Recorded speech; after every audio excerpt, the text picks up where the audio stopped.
Bonjour à tous les amis, j'espère que vous allez tous très bien. Aujourd'hui, un format exceptionnel sur la chaîne. On a une invitée de prestige pour des questions qui reviennent à chaque fois. Tout ce que vous faites à Dubaï, l'investissement, la location, la rentabilité, c'est cette personne-là qui gère.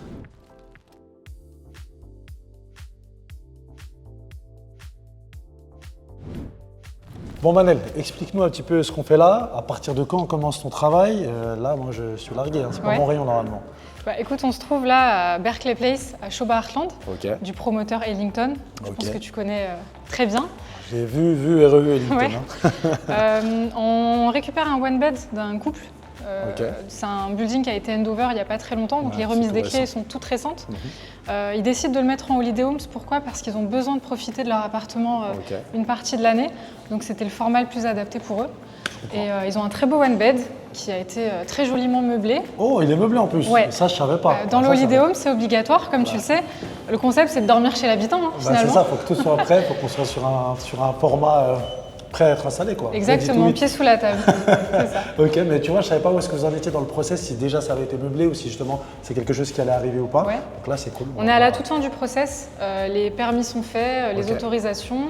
Le listing est ready aussi sur Airbnb. On va pas trop vite, maintenant tu vas nous expliquer tout ça, t'inquiète pas. Moi, je veux que, voilà, comme les investisseurs qui nous regardent, tu nous expliques le process. Comment on arrive à ton bureau, justement, avec Manel qui finalise tous les petits derniers détails dans l'appartement. Ok, viens, on va visiter l'appartement. Montre-moi et je t'explique tout ça.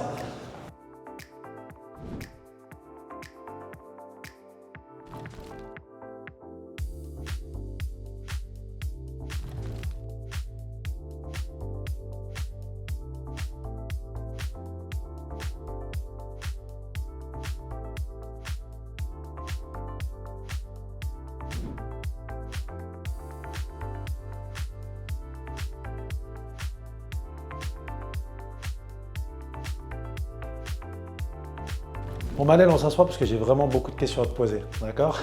Avec plaisir. Tu sais, là, je rentre dans l'appartement et en fait, je vois beaucoup de détails. Je vois qu'il y a des petits autocollants partout. Tu as pensé à mettre là un guide avec toutes les informations, où est-ce que se trouve la piscine, les commodités. Là, je vois que tu as même donné des petites instructions par rapport à la climatisation. Est-ce que, comment tu arrives à gérer tout ça? Rien oublier? Est-ce que c'est devenu une habitude? Est-ce que c'est une volonté vraiment d'accompagner le client jusqu'au bout? C'est quoi cette… On a bien sûr une feuille de route, même si avec l'habitude, maintenant il y a des détails auxquels on va penser, qui sont pour nous obligatoires et importants. En fait, il faut vraiment se dire que nous, on a cette double casquette où on doit s'occuper des appartements pour les propriétaires, parce qu'il nous faut confiance et qu'on est tout simplement une société de gestion à part entière, mais que également de l'autre côté, on est là aussi pour s'occuper des touristes qui rentrent dans les appartements et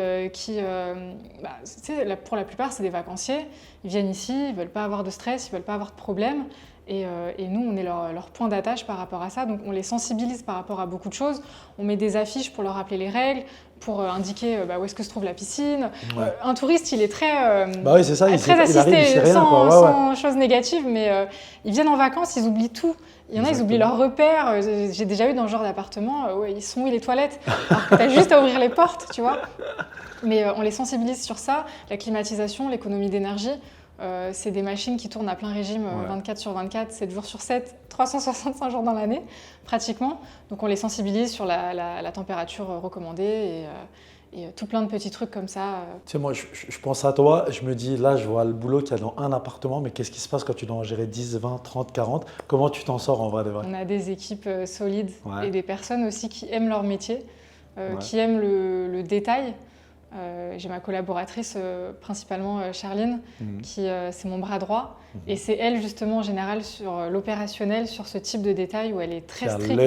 Elle a l'œil chirurgical. Et beaucoup plus que moi, d'ailleurs. C'est elle, des fois, qui va m'envoyer des messages. Manel, il manque ça, attention, l'électricité, le switch, il n'est pas bien placé, ça peut être dangereux pour les enfants. Enfin, t'imagines même pas. Ok. Moi, j'ai envie de rebondir sur un truc. Tu as parlé d'équipe de tout à l'heure. Moi, ça me fait me poser la question à propos d'Hello-BNB. Hello-BNB, qu'est-ce que c'est? Depuis quand vous êtes là? C'est quoi votre job en fait au sein du groupe DRN? Ça fait 2 ans maintenant qu'on opère, un tout petit peu plus, je crois, 2 ans et quelques mois. En fait, DRN a créé Hello-BNB pour justement répondre à la demande des investisseurs qui sont pour la plupart, de toute façon, tu es dedans, donc tu le sais, qui sont pour la plupart à distance, qui n'habitent pas à Dubaï et qui ont besoin d'un partenaire de confiance pour gérer leur appartement, que ce soit en court terme, en long terme ou même sur la revente. Donc l'idée, c'était de boucler un peu la boucle avec l'aspect court terme pour ceux justement qui voulaient un accompagnement sur ça. Et moi, j'ai un background dans le tourisme. J'ai fait mes études dans ça, j'ai travaillé... Tu as baigné dedans, tu as cette ambiance. J'ai baigné dedans et surtout sur les aspects comment dire, B2B et entreprises de tourisme.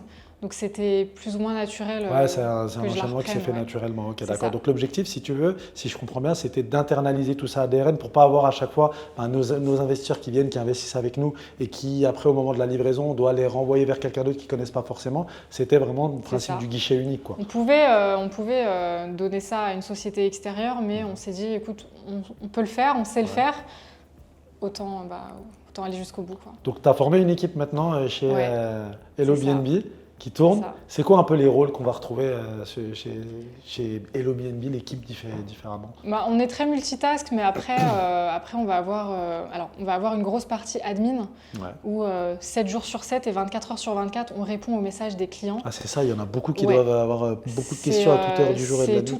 C'est toute heure du jour ou de la nuit, que ce soit des questions, des curieux, des personnes qui sont dans les appartements qui ont besoin de choses, également les problèmes, parce que ça arrive. Donc une grosse partie admin sur ça. Après sur tout ce qui va être les créations de contrats, les permis touristiques, la comptabilité, etc. On a aussi des personnes formées dessus parce qu'on a beaucoup de règles au niveau du gouvernement. Ça justement c'est un truc qu'on enlève aux propriétaires.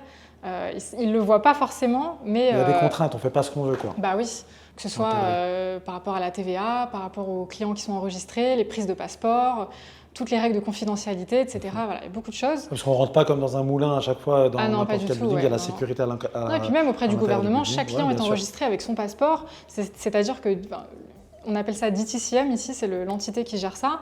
Ils savent absolument il y a qui dans nos appartements, pour combien de temps, etc. etc. Donc on a toute cette partie, on a la partie opérationnelle après, où justement là on va avoir nos équipes de ménage, notre équipe de maintenance et mes collaboratrices qui elles vont gérer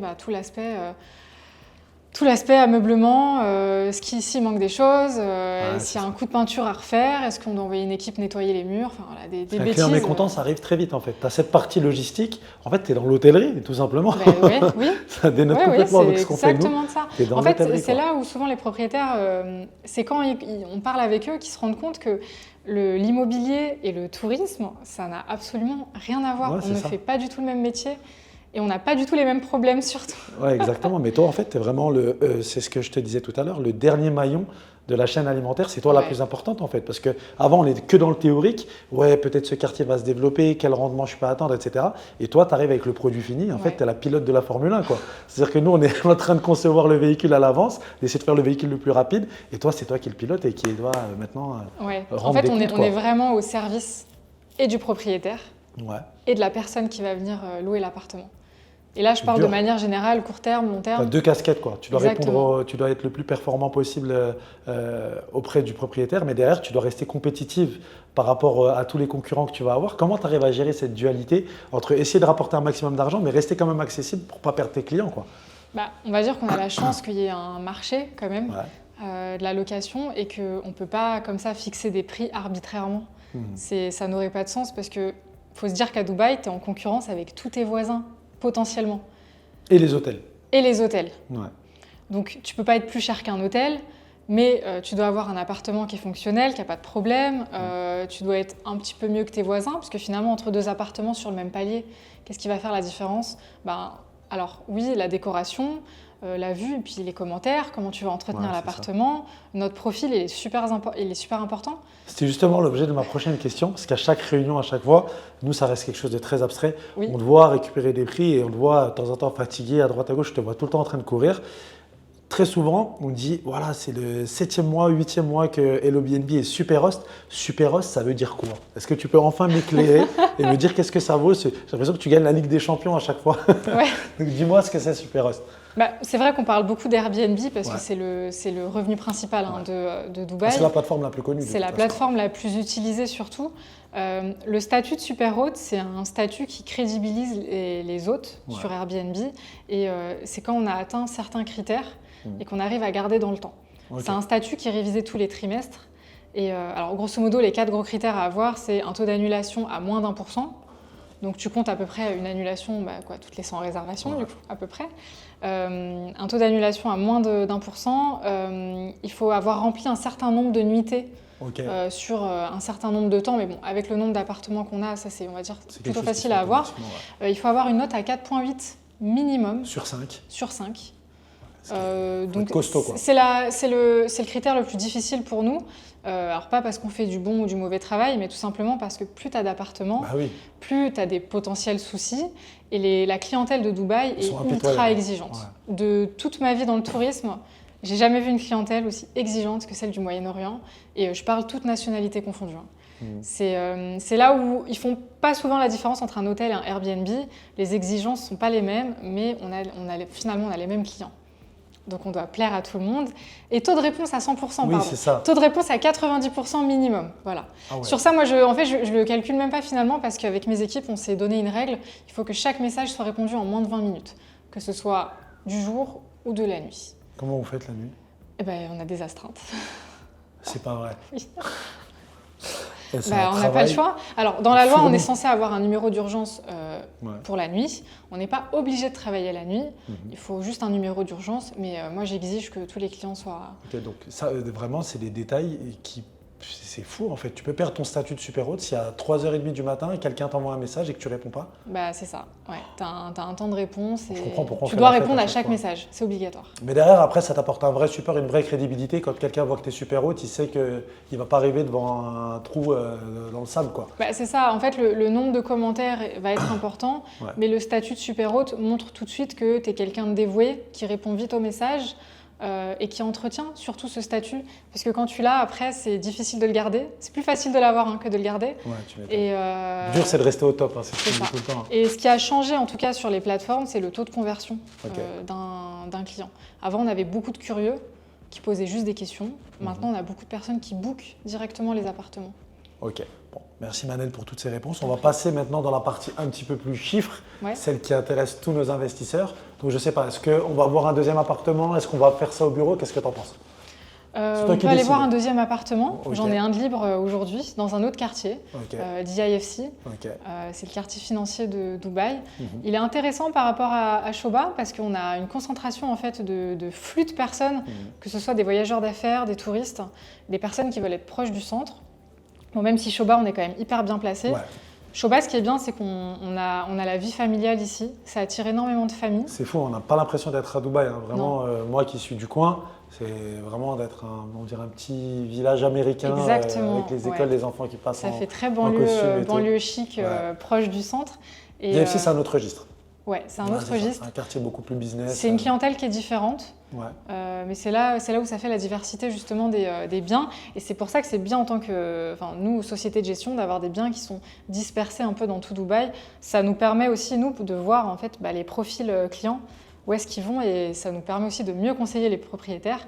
Parce que souvent, quand ils achètent leur appartement, ils ont besoin aussi de cette partie location, où c'est important pour eux de savoir justement comment on va aller attirer du touriste et si leur investissement est bien placé aussi.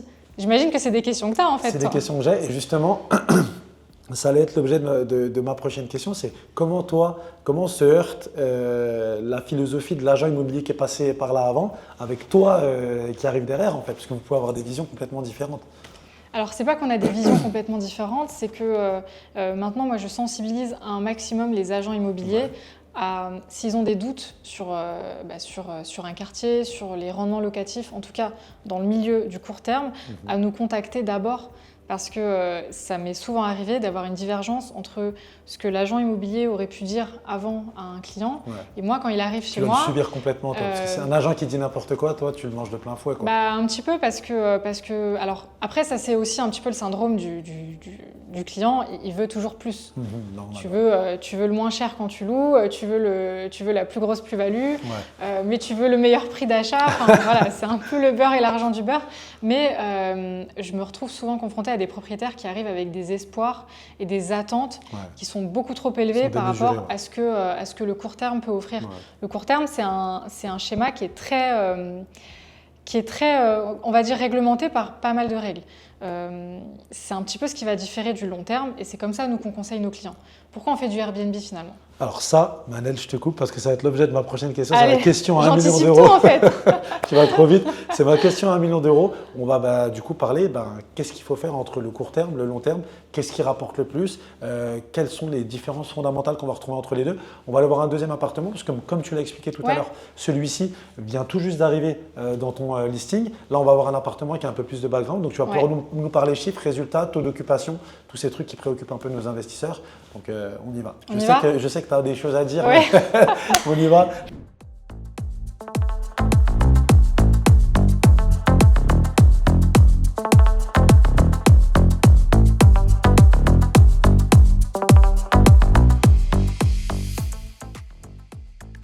Alors les amis, petit aparté quand même pour vous montrer que c'est concret, vraiment c'est ready to use quand on arrive. Je vois qu'on a déjà les petites capsules de café, bien évidemment le grille-pain, la bouilloire, etc. Les bouteilles d'eau qui sont ici et en fait vous arrivez, tout est prêt. Manel elle a pensé à tout. Vous avez les casseroles, les poêles, vous avez ici toute la vaisselle avec les assiettes, les bols, etc. Et là, on voit quoi? On voit aussi qu'on a les couverts et que tout est prêt finalement. On arrive, on peut vraiment se poser. Et c'est là où je me rends compte, tout ça avec la Ellington Touch qui rend très très bien, hein, les amis. Je sais pas, au passage, avec tous les rangements qui sont mis en place, c'est là où ils font vraiment toute la différence. Là, on a la vaisselle qui est incorporée dans l'îlot central, la petite éponge qui est là. Et là, je me rends compte du boulot de Manel, quoi.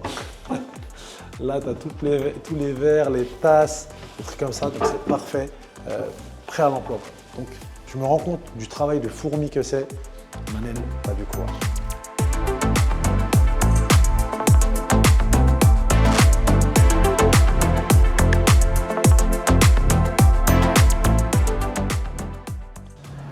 Bon Manel, vous ne pouvez pas ne pas passer par les parties communes. Oui. Parce que ça, maintenant, j'imagine que c'est devenu un standard dans les produits que tu proposes. Ouais. Il faut toujours être le plus compétitif possible. Tu as les hôtels en face quand même. Bah oui, c'est ça. Bon, après, même si c'est un standard à Dubaï d'avoir une piscine, une salle de sport, ça plaît quand même énormément aux touristes. Parce que si tu te mets dans la peau d'un touriste qui vient de l'extérieur, on n'a pas tous vécu avec une piscine, une salle de sport, un rooftop chez soi. Ça change un petit peu la donne. C'est accessible à tous les résidents et sans contrepartie financière. Tu vois, il y a un barbecue derrière, tu as un bar, tu as des espaces pour manger. Et là, tu as une très belle piscine. Piscine à débordement avec la partie à l'arrière. Qui est la partie pour les enfants. Partie détente. Je sais que dans le building, il y a aussi une salle de sport, il y a une salle de jeu. On va jeter un coup d'œil rapidement et puis là, quand même, on peut profiter d'une jolie vue. On se rend compte de la proximité entre Médane et le centre-ville. En hiver, c'est un produit super intéressant, ça. C'est ça, j'allais te dire, est-ce qu'aujourd'hui, tu sens quand même une différence, toi, au niveau des commodités, les gens font attention à ça ou ils vont quand même plus regarder l'intérieur de l'appartement, la superficie? C'est quoi les critères, toi, pour toi? C'est un mélange de tout. C'est un mélange de tout. C'est un vrai mélange de tout. Dis-toi que si on prend Airbnb, c'est qu'on fait forcément des concessions sur pourquoi on prend Airbnb en général. C'est ça la vraie question. C'est parce que, différemment de l'hôtel, on va économiser sur l'aspect nourriture, puisqu'on peut cuisiner chez soi, on a sa propre cuisine.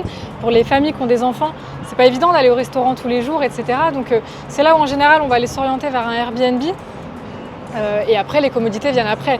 Tu sais, quand les gens y cliquent, ils regardent les photos, ils regardent tout de suite. Je voulais voir si moi vraiment les commodités, parce que moi je viens l'œil de Dubaï, c'est ça le problème. Bien sûr. C'est que moi le premier truc que je vais regarder, c'est les commodités, les selling points comme on dit. Mais moi je voulais savoir si aujourd'hui tu remarques avec certaines commodités, qu'il y a certains appartements qui se louent plus. Bah oui, forcément. Ouais. Et forcément, il y aura toujours une différence entre un appartement qui n'a pas de commodité. Sur des anciens buildings, ça existe. Petite salle de sport, pas de salle de sport, etc. Ou quand il y en a. C'est une obligation. Moi, de toute façon, je ne prends pas d'appartement sans des commodités. Ça, on va en parler, Manel. On va passer quand même à l'intérieur, on va aller voir la salle de sport, etc. Puis je vais te poser la question fatidique. Combien ça rapporte un appartement comme ça? Mais on va attendre de passer au frais quand même. C'est parti.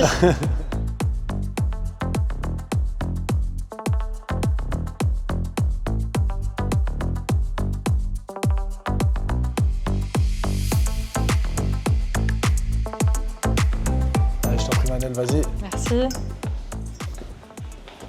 Incroyable, salle d'arcade. Ouais, elle est pas mal. Hein. C'est pas tous les buildings quand même qui font ça. C'est fou. L'ambiance est magnifique. Je pense qu'en plus, on a vu la salle de sport juste avant. Je ne m'attendais pas à ce que la salle de sport soit aussi grosse. On est sur un building ultra complet. Franchement, c'est dingue. Hilton, respect. Je pense qu'il manquerait juste le voiturier. Ouais, le voiturier. C'est le voiturier, c'est l'hôtellerie. Alors, franchement, bluffé. Est-ce que tu es contente de rentrer des biens comme ça?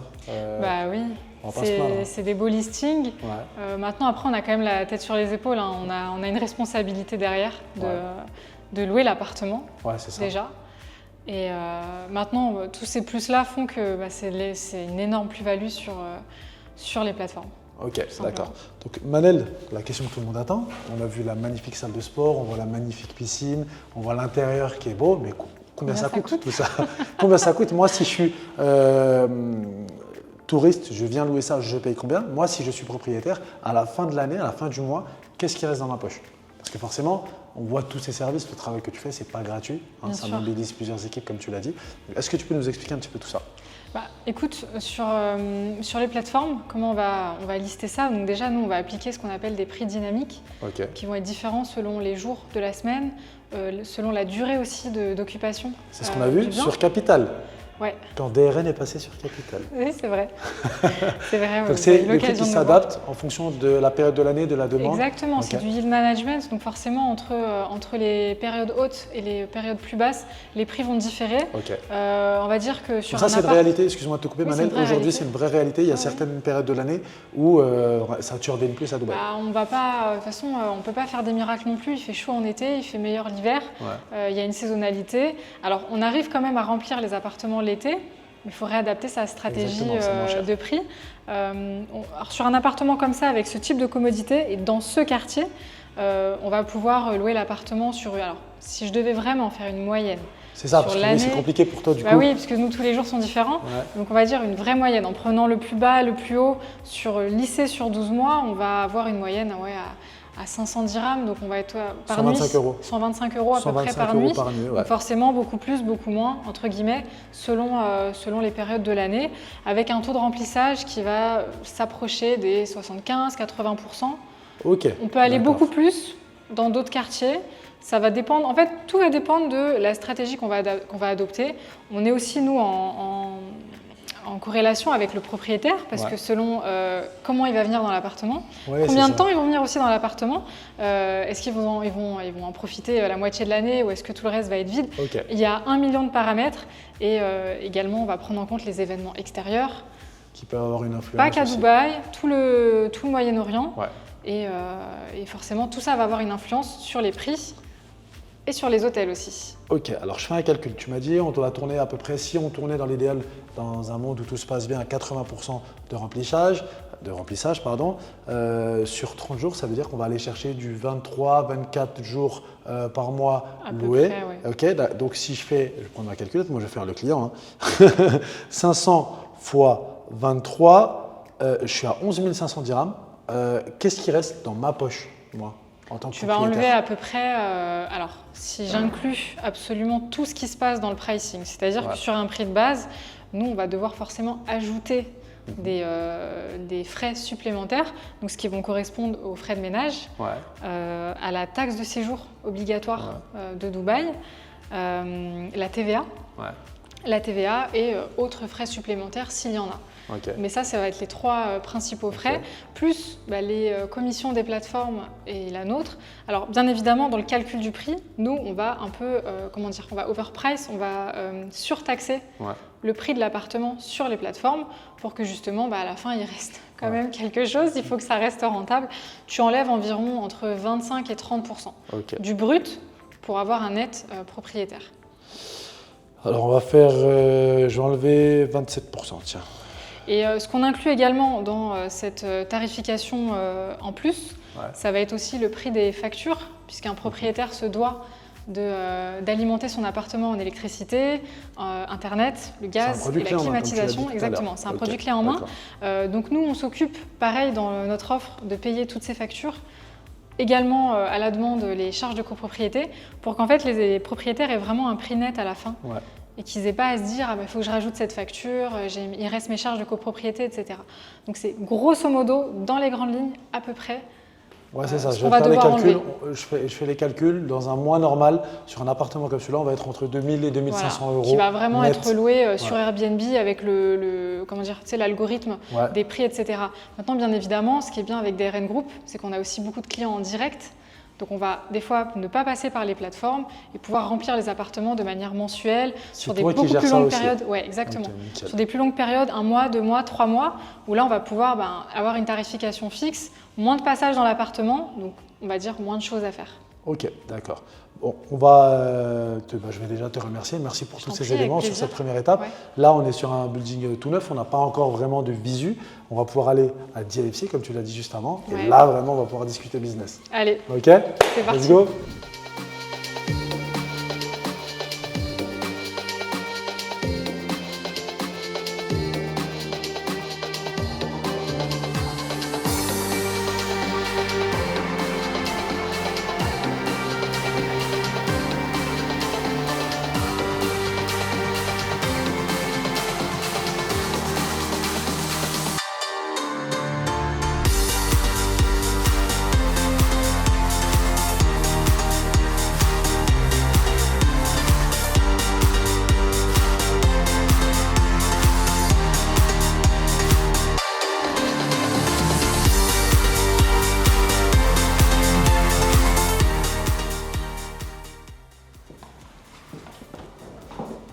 Bienvenue. Merci Manel. On arrive dans le deuxième appartement. Ouais. Merci déjà de mettre à notre disposition tous ces beaux appartements. C'est incroyable parce qu'on passe vraiment du coq à l'âne. Tu as vraiment un petit peu de tout dans le répertoire de Hello-BNB et c'est mortel. Donc tu vas nous présenter un petit peu cet appartement quand même, que les gens puissent voir un peu comment le style de chacun, comment tu t'adaptes et tout, etc. Et puis la localisation, qu'est-ce qu'on fait là, comment ça marche, comment ça tourne. Toutes ces questions qui intéressent nos investisseurs. Ouais. Okay. On se trouve à DIFC, Yanis, dans le quartier financier de Dubaï. Ouais, qui veut dire Dubai International Financial Center. C'est ça. Je connais mes classiques. Oui, on a bien fait tes devoirs. DIFC, donc on est dans un très grand studio. Alors ça, c'est un studio. Ouais, c'est un studio. Tu verras, il a été façonné un peu. Et il est super grand. On est sur des superficies qui étaient vendues il y a quelques années. Ouais, c'est ça. Avant, les superficies étaient plus grandes sur Dubaï. Et donc c'est un building qui a du vécu, qui a de l'histoire. Donc on a Sky Gardens. Sky Gardens, exactement. C'est quand même une référence à DIFC. Hein. Il y a beaucoup de gens qui connaissent ce building. C'est un building avec beaucoup de commodités, beaucoup d'amenities, qui donne également sur le plateau de DIFC. Ouais, là où il y a tous les grands restaurants. Dans un building où tu as des supermarchés, tu as des salons de coiffure, tu as des salons de massage. Dans le building dans lequel on se trouve. Building. Ouais, la piscine est au 40e étage, c'est un rooftop très haut. Donc très bon building et très belle localisation. Surtout. Incroyable, incroyable. Ça, je sais que moi j'ai certains de mes clients qui sont propriétaires de biens. Aujourd'hui, un appartement de cette superficie, donc ça va dépendre de la manière dont tu l'aménages, etc. On est sur des valeurs qui avoisinent entre 400 et 500 000 euros pour un appartement de cette superficie. À peu près. Ouais. Sur un studio, mais il faut bien dire, là on voit la terrasse qui est juste ici, on est sur des superficies qui s'avoisinent plus de celles d'une chambre, du T2. Exactement, c'est justement pour cette raison que la propriétaire, alors elle a meublé toute seule cet appartement. Donc parce qu'on a la possibilité de passer par un interior design, toi tu travailles avec des interior design. Ouais. Ok, et donc on a le choix. Mais il n'y a rien d'obligatoire, vous avez le choix. Il y a des propriétaires où c'est même un plaisir de récupérer son appart et de faire sa décoration. Donc c'est vraiment top. Elle a eu la super idée quand même de diviser en fait le séjour de la chambre, de l'espace chambre. De l'espace ouvert. Exactement. Elle a divisé avec l'espace nuit d'un côté. Donc ça n'existait pas. Hein, donc ça, c'est elle qui l'a fait. Ouais. Incroyable. Exactement. Avec la télé réversible, miroir d'un côté. Donc que tu sois dans l'espace salon ou dans l'espace chambre, tu peux choisir de quel côté tu veux la télé. Ouais. Sur une très grande superficie comme ça, c'est totalement recommandé. Là, on est au moins sur du 70 mètres carrés, Manel. À peu près, ouais. Ouais, c'est ça. Je crois même 78, quelque chose incroyable, comme ça. Tu vois. On a une très grande terrasse qui est juste ici, qui donne une vue magnifique sur DIFC avec le musée du futur qu'on voit juste ici, les Emirates Tower là. Ouais, le Four Seasons juste en face. Four Seasons, et là c'est là où on vient manger. Et on a une station de métro pas très loin. Parce que je ne cache rien, tu es une gourmet, toi Manel. Oui. Tu connais les bonnes adresses. À chaque fois que j'ai des bonnes adresses et que je vais aller manger quelque part, je demande à Manel. Mais elle est dure des fois. Elle veut garder son petit jardin secret, ses petits restos pour elle, mais je dois lui tirer les verres du nez. Ok. Donc incroyable. Donc ici, on voit qu'il y a différentes stratégies quand même qui s'appliquent au niveau de la localisation. Il y a des gens qui vont aller plus chercher des quartiers familiaux, d'autres qui vont aller chercher des quartiers un petit peu plus business, vraiment dans le centre-ville, parce que DIFC, je tiens à préciser quelque chose, je remets ma casquette d'agent immobilier, c'est le centre-ville, le vrai centre-ville de Dubaï, parce que le centre-ville dans une ville, c'est toujours là où il va y avoir les business. Les quartiers des affaires. Concentration d'activité. Exactement. Et on a toutes les plus grosses entreprises qui se trouvent à DIFC.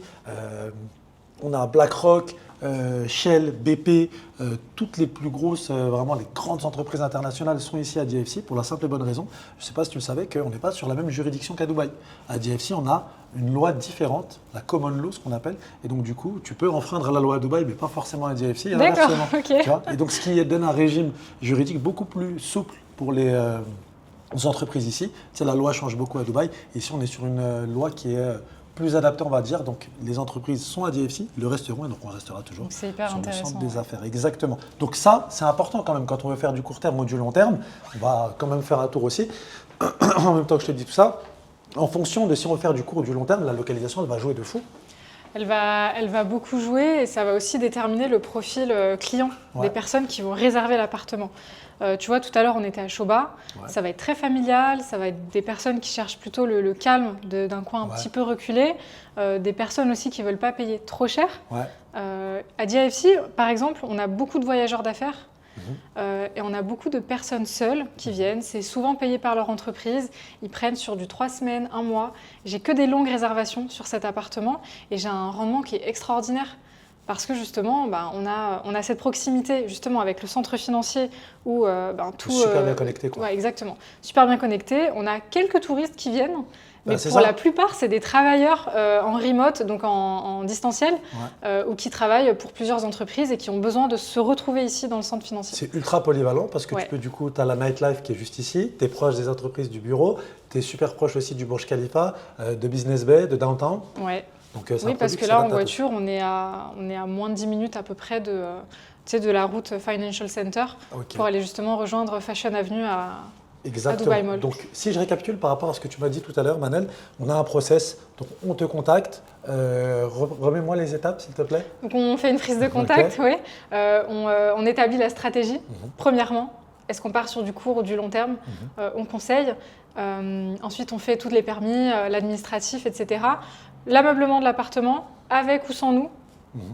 On récupère les clés, on fait les dernières mises en place, nos petits autocollants, etc.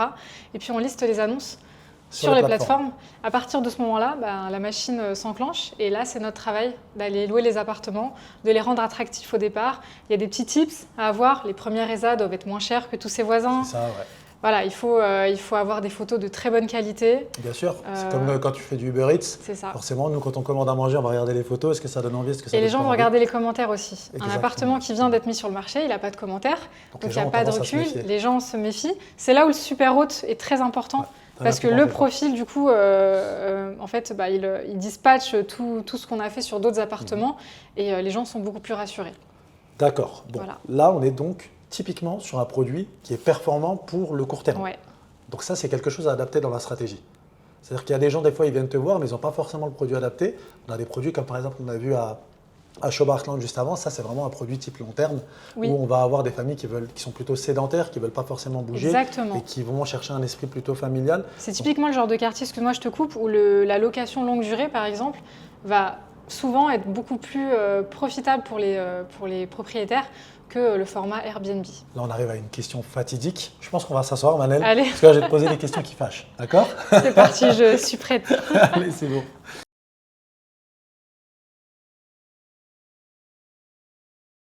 Bon, Manel, on est confortablement installé maintenant. Oui. Quel merveilleux cadre. Que demander de mieux pour te poser des questions? On a même Big Ben là, juste là. Oui. On a l'impression d'être à Londres. La fameuse. Exactement. Donc, Manel, moi, ma première question. Tout le monde me le pose, mes investisseurs principalement, donc je suis là pour te poser les questions qui me reviennent le plus. Ce n'est pas mon métier. Moi, je dis je vais donner ce volet-là à quelqu'un qui est expert en la matière. Est-ce que c'est mieux de faire du court terme ou du long terme? Où est-ce que l'investisseur va gagner le plus? Je vais répondre à ta question de manière, en tout cas, la plus honnête possible. Ouais. La première des choses, c'est que ça va beaucoup dépendre de l'investisseur qu'on va avoir en face et de ses besoins. En général, moi, quand j'accepte un appartement à court terme, c'est principalement parce que je coche 2 cases. La première, c'est tout simplement la personne qui veut venir dans son appartement dans l'année, qui veut en faire profiter sa famille, qui n'a pas un besoin financier réel, d'accord, qui en tout cas veut en profiter et garder cet aspect de le Airbnb, ça va être un complément de revenu et pendant que je ne suis pas là, je vais le louer. La deuxième des cases, c'est souvent sur la revente. C'est ton métier, tu le sais, dans le secondaire, c'est beaucoup plus simple de vendre un appartement qui est vacant, bien sûr, entre guillemets, puisque nous, on a le contrôle sur les réservations, on peut stopper, tu peux décider quand est-ce que anticiper, tu veux, quand est-ce que tu veux etc. Voilà, exactement, que de vendre un logement loué à long terme. C'est pas impossible, mais ça prend beaucoup plus de temps. Exactement, tu peux revendre un appartement avec un locataire dedans, c'est pas impossible. Et là, moi, j'ai souvent ce format où j'ai des investisseurs qui me disent moi, je veux le vendre dans les 6 mois, dans l'année qui suit, je peux pas me permettre de bloquer avec un locataire longue durée. Donc là, la question, elle se pose même pas. On peut prendre le dossier à court terme et les attentes, elles vont être en, comment dire, T'es beaucoup plus flexible, quoi. Exactement, ça va être flexible, mais l'investisseur va savoir à quoi s'attendre. Le long terme, ça va être bien pour la personne qui veut sécuriser un rendement à l'année, puisque comme tu le sais, à Dubaï, on paye en un chèque, 2 chèques, 4, 5 chèques, 6 chèques pour les propriétaires sympathiques. Ça dépend ce que veulent les propriétaires. Ouais. Si la question, textuellement comme ça, elle m'est posée, qu'est-ce qui me rapporte le plus ? En fait, moi, automatiquement, je suis un peu obligée de répondre le long terme, puisque sur l'aspect du Airbnb, il y a quand même cette petite part de risque où sur la saisonnalité et sur toute une année, je ne peux pas trop anticiper ce qui va se passer. Il y a un aléa. Exactement. Donc, sur certains appartements, d'une année à l'autre, ça peut être beaucoup plus que le long terme, comme ça peut être un peu moins, comme ça peut être exactement la même chose. Tout va dépendre de la flexibilité qu'on exige sur son appartement. Donc souvent, en fait, moi, je renvoie la question à l'investisseur et je dis, finalement, qu'est-ce que vous voulez ? Si en général, j'ai 2 cas. C'est soit on me dit oui, non, moi je préfère le court terme au départ pour commencer, etc. Comme ça, je peux jouir un peu de mon appartement, venir en famille, en vacances. Et il y en a d'autres qui me disent non, moi je veux ce qui va me rapporter le plus et je veux l'argent le plus rapidement possible. Donc brut pour point, quand on veut de la rentabilité aujourd'hui et qu'on n'a pas forcément cette volonté de venir occuper l'appartement, le revendre bientôt, le long terme, tu répondras très transparent. C'est le seul moyen de sécuriser un rendement. Dans le sens où je ne peux pas annoncer à un propriétaire « vous allez gagner tant en Airbnb ». C'est vrai. J'ai une fourchette, j'ai du haut, j'ai du bas, voilà. Je peux spéculer sur aussi l'expérience que j'ai et sur tous les appartements que j'ai déjà loués dans des mêmes zones, dans des cas similaires. Mais j'ai pas cette... C'est vrai qu'il faut comparer ce qui est comparable. C'est souvent ce qu'il y a des clients, des investisseurs qui viennent nous voir, qui disent alors j'ai vu que lui faisait ça, que lui faisait ça. On ne va pas comparer une Twingo et une Ferrari. C'est 2 voitures qui sont différentes. Donc bien évidemment, il faut comparer des produits qui sont dans le même endroit, qui font plus ou moins la même superficie avec les mêmes standards. Et même comme ça, dis-toi que dans un même building, 2 appartements peuvent avoir 2 rendements complètement différents. C'est quoi les facteurs qui vont jouer sur ces choses-là ? C'est aléatoire ou il y a vraiment des facteurs qui jouent ? Par exemple, sur un building qui est neuf, ça va être les premières annonces. Les premières annonces vont forcément être celles où il y aura le plus de clics dessus. Okay. Et donc celles qui vont être mises en avant plus Exactement. facilement. Donc forcément, elles auront des commentaires plus rapidement que les autres. Il va y avoir un espèce d'algorithme qui va forcément les faire monter. L'ameublement va être primordial. C'est vraiment ça va être ultra le plus important. C'est ce que je dis à mes clients. Il faut vraiment rendre votre appartement le plus séduisant possible. C'est ça qui fera la différence. Ça ne veut pas dire payer le plus cher possible. Bien sûr, ça ne veut rien dire. Attention, ça arrive avec une direction artistique, comme on disait tout à l'heure. Exactement, oui. Donc, merci beaucoup pour ta transparence, Manel, parce que ça va complètement à l'encontre des fantasmes que se font un peu les gens. Où souvent, et j'ai beaucoup de déçus. Hein. Ça, j'imagine bien. J'ai beaucoup de gens qui me disent « Ouais, j'ai vu tel agent qui me disait que… ou tel pub qui me disait que généralement, Airbnb, il y a un chiffre qui revenait beaucoup, ça va faire quasi 30% de plus que sur le long terme. » Ça, je l'ai entendu. Et ça, il faut bien remettre les choses. Les amis, c'est à vous que je parle là maintenant. C'est qu'il y a beaucoup d'agents qui vont parler d'un domaine qu'ils ne maîtrisent pas. Vendre, et vous le voyez aujourd'hui, vendre des appartements et les louer, les faire performer, c'est 2 cœurs de métier complètement différents. Et malheureusement, vous avez des agents immobiliers qui vont venir parler d'un domaine qu'ils ne maîtrisent pas. Et voilà, on s'en rend compte sur les chiffres et sur les prédictions qui sont données. Il faut le faire pour s'en rendre compte aussi. Donc, exactement. C'est d'autant plus important. Ok, bon, voilà. Merci Manel par rapport à ça. Je voulais revenir par rapport à toi sur un appartement comme celui-là, qui est vraiment profilé pour de la location court terme. Ouais. Parlons peu, parlons bien, ça génère combien un appartement comme ça? Parce que là, je sais qu'à l'inverse du premier appartement qu'on a visité, que tu venais de rentrer dans ton listing, celui-ci, ça fait un bout de temps maintenant que tu l'as. Oui. Donc là, on peut avoir une visibilité. Bah lui, j'ai un historique à peu près d'un an, un tout petit peu moins d'un an. Alors, on est sur un taux de remplissage qui est exceptionnel, aux alentours des 85-89%. Incroyable. Comme je t'ai dit, les gens le prennent au mois. Donc, j'ai des longues réservations qui se chevauchent. Alors, la propriétaire, elle rentre net dans sa poche. Là, je t'enlève tout côté facture, etc., net dans sa poche. Alors, sur les plus mauvais mois, entre guillemets, on va rentrer à peu près 12 000 dirhams. Si tu veux bien faire la conversion.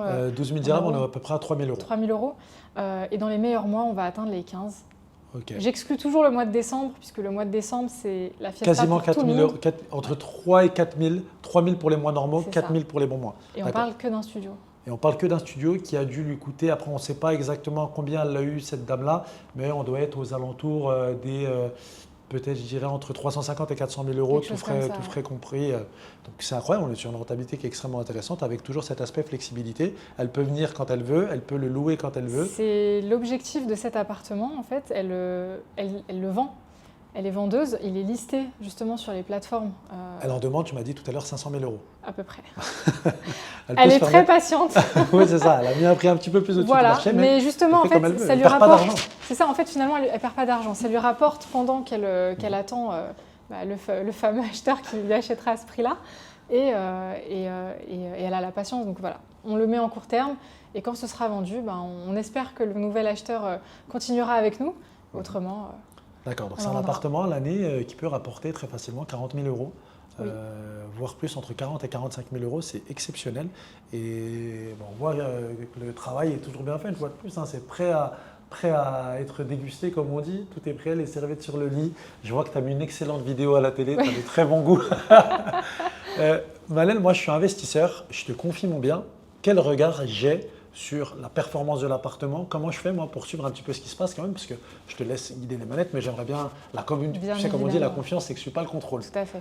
Alors dis-moi tout, comment ça se passe? Je rajouterais même que nous, par-dessus ça, l'objectif de passer par une agence et de ne pas le faire tout seul, parce que je ne sais pas si tu le dis aussi à tes investisseurs, alors on peut faire du Airbnb tout seul, et on peut passer par une agence. C'est quoi la différence? La différence, c'est que, il pourra faire son permis tout seul, il pourra faire son listing tout seul. Maintenant, la partie management, si on n'habite pas sur Dubaï, elle est hyper compliquée. Bah oui. Comme je t'ai dit, tout tourne à plein régime. Non, mais c'est un travail, attention. C'est un travail à part entière. Je te vois courir partout, etc. Oui. Et même ne serait-ce que sur un appartement. Des fois, je parle avec des propriétaires qui me font un retour d'expérience ou ils me disent qu'ils s'en occupent eux-mêmes. Mais c'est attention, c'est-à-dire que tu dois être là disponible. C'est de l'hôtellerie.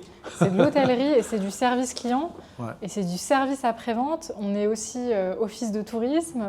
On est aussi conseil en bonnes adresses. Enfin, voilà, on englobe tout ça. Un concierge, quoi.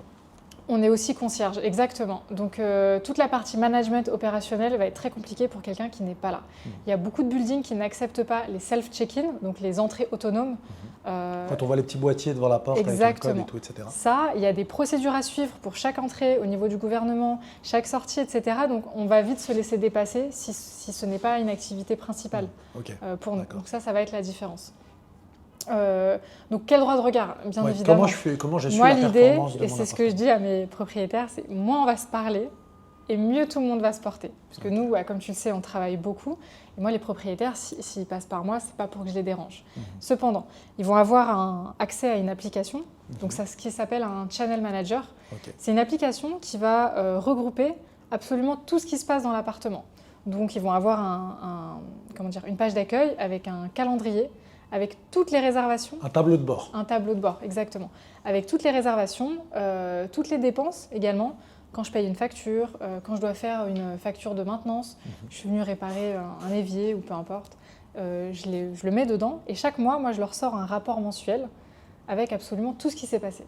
Et tout ça, ils ont accès sur leur téléphone ou sur l'ordinateur. Donc on essaie de mettre en place la transparence la plus absolue, quoi. On n'a pas le choix. Ouais. On ne peut même pas mentir dans ce métier. Tout est là, tout est en live et tout est contrôlé. Et moi, j'ai besoin de cette transparence parce que c'est aussi comme ça qu'on évolue dans notre métier. Des fois, les propriétaires ont des super idées que je mets en place. Des fois, moi, je suis obligée de leur pas de les calmer un peu, mais souvent, des fois, ils veulent mettre plein de choses où ça ne sert à rien.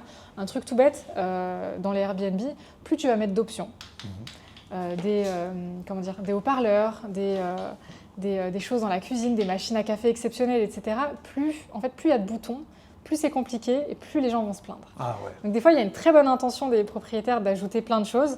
Des fois, il faut rester un peu dans la simplicité. Exactement, pas trop d'infos. Ok. Et ils vont également, très important, pouvoir booker leur appartement pour eux-mêmes via cette plateforme aussi, sans même me le demander. Ok, c'est assez intuitif, c'est un peu comme un Airbnb mais dans la poche. C'est un petit peu ça. Il y a une prise de contact au départ où je leur explique comment l'utiliser et ils seront juste soumis au calendrier, comme tout le monde. C'est ça. Donc s'ils veulent réserver leurs vacances, la priorité, il faut se prendre le plus tôt à l'avance, etc. En avance. Ok, d'accord Manel. Et ma question suivante, c'était, est-ce que toi, à travers ton taf, maintenant ça fait combien de temps que tu es chez HelloBnB? Depuis sa création, à peu près un petit peu plus de 2 ans. Un petit peu plus de 2 ans. Ok, donc j'imagine que tu as dû gérer des dizaines d'appartements. Est-ce que tu vois une évolution et l'essor du court terme à Dubaï? Et comment tu sens que ça bouge, toi, avec le grand boom que connaît Dubaï et qui attire de plus en plus de monde? Est-ce que tu ressens ça de ton côté, toi? Ce que je ressens surtout, c'est qu'on est beaucoup plus qu'avant. C'est un vrai marché, quoi. Oui. Si tu regardes un petit peu les chiffres, en 2021, il y avait à peu près 11 000 annonces sur les plateformes de court terme. Aujourd'hui, on a 25 000. Ça a doublé en 3 ans, 3-4 ans. C'est énorme. Mais en même temps, plus il y a d'annonces et plus il y a d'activités. Bien sûr. Donc ça conforte aussi dans le choix des voyageurs. Plus il y a d'offres, plus il y a de demandes. Exactement. Ça conforte tout le monde sur le choix de Dubaï comme destination. Après, voilà, je t'épargne un peu tous les chiffres de Dubaï, 7e ville la plus visitée au monde en 2024. L'aéroport de Dubaï qui a été le plus visité aussi l'année dernière. Je crois qu'on a plus de 90 millions de passagers en transit. 92 points, quelque chose, une bêtise comme ça. C'est énorme et on a l'arrivée de grosses structures qui peut-être vous passent comme ça au travers des informations. Mais nous, pour acteurs du tourisme, c'est hyper intéressant, l'arrivée de Disneyland. On en a un peu parlé, je sais, sur les réseaux, etc. Mais pour nous, acteurs du tourisme, et là je parle hôtellerie, Airbnb, etc., c'est extraordinaire. Vous ne vous rendez pas compte le monde qui va fréquenter ce genre de parc. C'est fou. Et de toute façon, on est français, on le sait autour d'une autre, ce que ça donne. Et en fait, on voit tout ça bouger. Alors, il y a plus de règles qui sont mises en place par rapport à avant, forcément. Plus il y a d'appartements, plus il doit encadrer tout ça. Mais finalement, c'est pour la sécurité de tout le monde. Très bien, merci Manel. On arrive tout doucement vers la fin de la vidéo.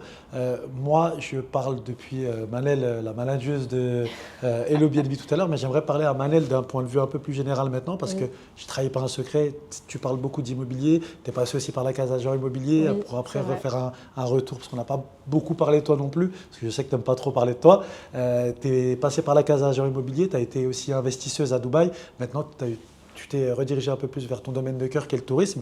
Si aujourd'hui tu avais un conseil à donner aux investisseurs qui arrivent sur le marché, qui sont un peu perdus, ils ne savent pas s'ils veulent vraiment s'en servir de l'appartement et ils ne savent pas s'ils veulent le louer ou le revendre bientôt, quel tu donnerais toi? Parce que voilà, tu es un peu la maman à l'agence, ce serait toi ton conseil de maman pour ces investisseurs qui nous regardent? En fait, finalement, un peu c'est la rigueur qu'on se donne à nous-mêmes et ce que je disais moi anciennement quand j'étais aussi sur le marché de l'immobilier. À partir du moment où toi, en tant qu'investisseur, tu trouves le bon contact avec la bonne personne et que justement au sein de DRN Group, on a créé cet aspect où on touche un peu à tout, mais chacun son domaine de métier avec son expertise, il faut écouter les conseils des personnes qui ont de l'expérience et qui sont là depuis plus longtemps. C'est pas de la fausse modestie ou se placer dans une case autre, mais les nouveaux investisseurs, il faut qu'ils trouvent le bon contact, parler à la bonne personne et se faire conseiller par des personnes qui font le métier dont ils parlent. Souvent, que tu parlais tout à l'heure des propriétaires, des agents qui parlaient de tourisme sans forcément en avoir fait, c'est là où moi je rencontre beaucoup de problèmes. Ouais, c'est ça. J'ai des personnes trop déçues qui arrivent vers moi. Les rêves et la réalité, quoi. Et voilà, et je vois des personnes qui deviennent complètement livides parce qu'on leur a donné de la fausse information ou de la mauvaise information. Exactement. Voilà. Il faut absolument bien s'entourer et écouter les conseils. Et après, de toute manière, plus on va s'éduquer sur le marché. Exactement. J'allais rebondir là-dessus parce qu'il ne faut pas non plus que les investisseurs arrivent dans un mood où ils sont 100% dirigés, on leur dit quoi dire. Non, ils doivent s'en Ils ont une renseigner, responsabilité, ouais, bien sûr. exactement, il y a une responsabilité de l'investisseur, je le dis beaucoup dans les vidéos, c'est-à-dire qu'on leur dit des choses, ils ont cette responsabilité d'aller vérifier l'information qu'on leur donne ou à défaut de demander des justificatifs à la personne à qui ils sont en train de parler. C'est-à-dire que qui mieux placé que toi pour dire voilà quelle rentabilité je peux attendre, bah regarde, je vais te montrer. C'est ça, il faut absolument s'informer avant de passer à l'action. Et puis c'est comme ça qu'eux-mêmes vont comprendre par la suite, sur toutes les étapes, pourquoi on fait les choses comme ça, pourquoi on prend quelles décisions, etc. C'est hyper important. Et c'est ça aussi que je voulais dire, et ça tu vas pouvoir me dire si j'ai raison ou pas, c'est que les investisseurs, ils arrivent avec leur vision de l'investissement par rapport à ce qu'ils ont connu avant, forcément. Hein. Tout ce qu'on connaît aujourd'hui, la personne qu'on est, on le fait uniquement par rapport à des références, à des expériences connues. Et il y a des personnes qui arrivent et qui veulent mettre dans leur appartement ou dans la stratégie qu'ils vont mettre en place ce qu'ils aiment eux. Tu vois, ce qu'ils aiment eux, qu'est-ce que tu leur dis à ces gens-là qui arrivent avec des idées déjà préconçues? Quel est le bon conseil? Il n'y a pas vraiment de bon conseil. Nous, comment dire, je connais le marché, je connais mon marché en tout cas, je connais mon corps de métier. Et pour moi, ce n'est pas une si grande difficulté en fait, de montrer comment ça se passe ici, pourquoi ça se passe ici, comme ça en fait, pourquoi les choses se font de telle manière à Dubaï et pas ailleurs. J'ai donné un exemple tout bête. Alors, moi, je ne donne pas accès aux messages aux propriétaires, tout simplement pour pas qu'ils deviennent fous, à voir ce que les gens me demandent. Je l'ai fait une fois, et j'ai eu un propriétaire qui s'est énervé, parce qu'il n'a pas compris pourquoi à 3 h du matin, moi, je reçois « Bonjour, envoyez-moi du papier toilette, s'il vous plaît ». Je dis « Mais il est malade, nous en France, jamais on se permettrait de faire ça, etc. » Sauf que nous, ici, c'est normal. C'est normal. Les gens ont les gens veulent ça ici. On est à Dubaï. C'est aisant, c'est la ville de service. Ouais. Voilà, c'est une ville de service. Ils viennent à Dubaï pour ça. Donc en fait, moi j'ai les preuves, j'ai du contenu à montrer à ces investisseurs pour leur prouver que voilà, aujourd'hui à Dubaï ça se passe comme ça, comme ça, comme ça. La bonne stratégie, elle peut aller vers là ou vers là, mais les idées préconçues, ça s'enlève. Exactement, parce que l'objectif à la fin de la journée, c'est d'avoir l'appartement qui soit le plus performant possible et donc qui plaise au plus grand monde. Et généralement, surtout chez nous Français, lorsqu'on est sur un premier investissement, c'est un peu notre bébé, on a envie d'aimer ce bébé, tu comprends? Bah oui. Parce que si tu me dis qu'il faut mettre une déco comme ça, et comme ça, et que j'aime pas, ça va me faire bizarre. Mais c'est la réalité du marché aujourd'hui, c'est un petit peu comme un restaurant ou une entreprise, il faut aller chercher la plus grosse part de marché possible et donc parler au plus grand nombre. Et ça aussi, est-ce que c'est quelque chose que je vais pouvoir retrouver avec Hello BNB? Est-ce que tu saurais me guider sur quoi faire, quelle zone viser?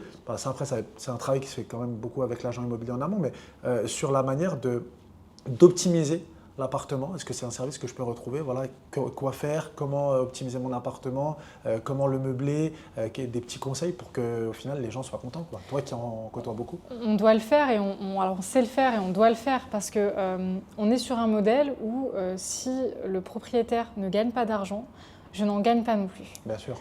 Comme tu le sais, on est sur un pourcentage sur les revenus générés. Donc, au-delà de Je t'arrête tout de suite. Ça coûte combien? C'est vrai que je ne t'ai pas posé cette question-là. Tu coûtes combien, Manel? Ça coûte combien Hello BNB? Je n'allais pas poser la question la plus importante. Ça coûte combien de travailler avec Hello BNB? Aujourd'hui, Hello BNB, on est sur un format à peu près à 15% de commission. Okay. Entre 15 et 17 selon la formule. Exactement, selon la formule choisie. Et on se positionne comment par rapport au marché, par rapport à la concurrence? Est-ce qu'on est des prix classiques? Est-ce qu'on est plus cher que les autres? Est-ce qu'on est moins cher? On est dans la moyenne. Les grosses agences se positionnent plutôt dans les 20%. C'est à peu près ça, ouais. 20% pour les grosses agences. Moi, j'ai décidé de rester entre 15 et 17, tout simplement parce que, comme tu le sais, Hello BNB, ça a été créé à la base pour rendre service à nos investisseurs. Du coup, le prix qu'on pratique, c'est pour rester le plus compétitif possible et donner une offre complète, en fait. C'est ça.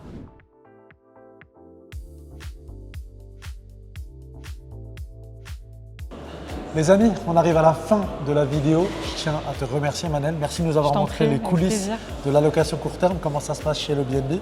Comment tu as trouvé ce tournage? T'as kiffé? Ouais, c'était plaisant. J'espère surtout que j'ai pu informer un maximum tes abonnés.